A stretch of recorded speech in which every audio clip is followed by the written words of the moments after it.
Welcome to BizConnect with Philippine American Chamber of Commerce of Arizona, your front row seat to Arizona's Filipino-American business success stories. Let's connect, learn, and grow.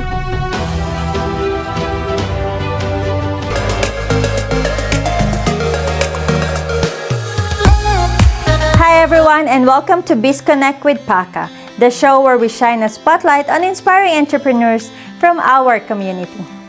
I am Roxanne, and today we're here in beautiful Glendale, Arizona, where we're gonna meet one of the Paca's newest member, the woman behind Lady Boss Broom.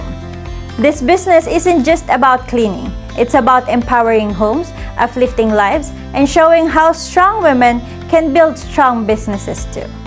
Let's take a quick look behind the scenes.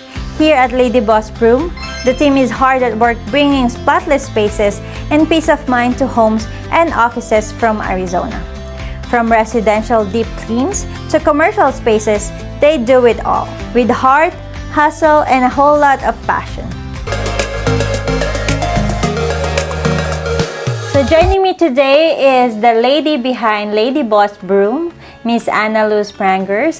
Thank you, Ana Luz, for having us today. Thank you, Roxanne, and thank you, Paca, for giving me an opportunity to promote my business. We are glad to have you in our show today. Taga saan ka nga ba sa Pilipinas? I'm originally Agusan del Norte, Tobong, Bisaya. Bisaya, Yeah, okay. Bisaya. And you moved here when? I moved here since 2018. 2018. Oh, matagal-tagal ka na rin dito sa US. Just a little bit. Okay, I see.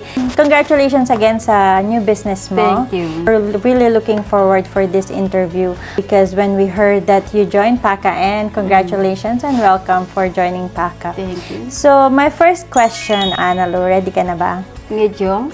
Okay. So, my first question is, what inspired you to start the Lady Boss Broom? Sa Pilipinas pa lang, nag-move ako sa Maynila. From the start, yan na talaga ang gusto kong buhay, maglilinis. Na-inspired ako sa mahilig tayo maglinis sa loob ng bahay. So basically, mahilig ka talaga maglinis, kaya in-start mo tong business na to. Yes. Pero, di ba maraming mga cleaning services dito? Ano ba yung unique sa business mo? Yung maging humble ka sa clients mo, yung patient. Gusto ko yung Lady Boss Broom dahil maganda yung service nila, ganun. Yeah, nakita ko nga na yung mga post mo is talagang hands-on ka sa business mo. Hands-on.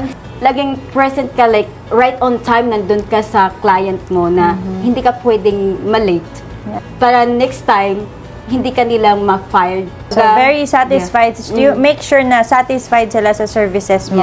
And making sure na uulit sila sa'yo. Yes. Yeah. It's actually, repeat business is a good business, di ba? Because of this business, para sa mga kababaihan na nanonood sa atin, ano yung advice mo sa kanila? May advice ko sa kanila ay, lalo na tayong mga babae, ilaw ng tahanan, kailangan kung meron ka mang gustong pangarap na yung gusto mong matupad, yung gusto mong gawin mo. Halimbawa, kumbaga yung goals mo, kailangan iparating mo siya sa taas. Yung goals mo, huwag mo iparating sa ibaba. Para magiging successful yung business mo. Actually, maganda yun, no? Kasi sa mga kababaihan, sometimes may mga kanya-kanya tayong mga ginagawa sa buhay. Kahit na maging mom ka, ako, lagi ko rin sinasabi na hindi yun yung katapusan or it doesn't end with that. So, pwede pa rin tayong mangarap, pwede tayo maging successful, doing the things that we love and having it as a business. Kaya, congratulations again sa'yo. Thank you. Mga ginagawa mo nga, ano yung pinaka-rewarding sa'yo na nagagawa mo na siya ngayon dahil sa business mo? My reward to myself, I started a month ago. I have clients, more clients. I have a freedom, like meron kang time. Yeah. Oh, I see. Time freedom. Yeah. Gusto mong mag-relax, mag-shopping, ganon. Mag-relax, having me time. Yeah, yun yung reward mo. Okay. Which is important. Meron tayong time sa sarili natin. Hindi tayo magpapakapagod kasi tayong mga Pinoy dito sa abroad, mga hard working tayo. Huwag ibuhos lahat ng oras dun sa business natin. Magkakasakit tayo kapag binubuhos natin lahat yung katawan natin sa yung trabaho. energy natin sa pag-work. So, mas maganda na may me time ka, na meron kang self-care. Analu, what were you doing before ka nag-start ng business? First, I got here in the US. I work in the restaurant as a cook. Pagluluto sa kusina. Yung sa pagluluto kasi, wala kang free time. Pagod ka na sa kusina, pagod ka pa pagdating mo sa bahay, magluluto ka pa ulit. Yun, maglilinis ka pa, wala kang free time. Naisip ko na ito talaga siguro yung opportunity na gusto kong gawin na isang house cleaning. That's why you started yung business. Yeah. Kasi sa business, you have your time freedom. See, which is good, di ba? Kasi we all want to enjoy our life. Hindi lang tayo puro dapat trabaho. Yes, exactly. So ngayon, you have more free time, di ba? Ano yung gusto mong ginagawa? So, ang ginagawa ko ay mag-shopping kasi I love shopping. Nag-i-enjoy akong mag-shopping, nag-i-enjoy akong mag-sketch.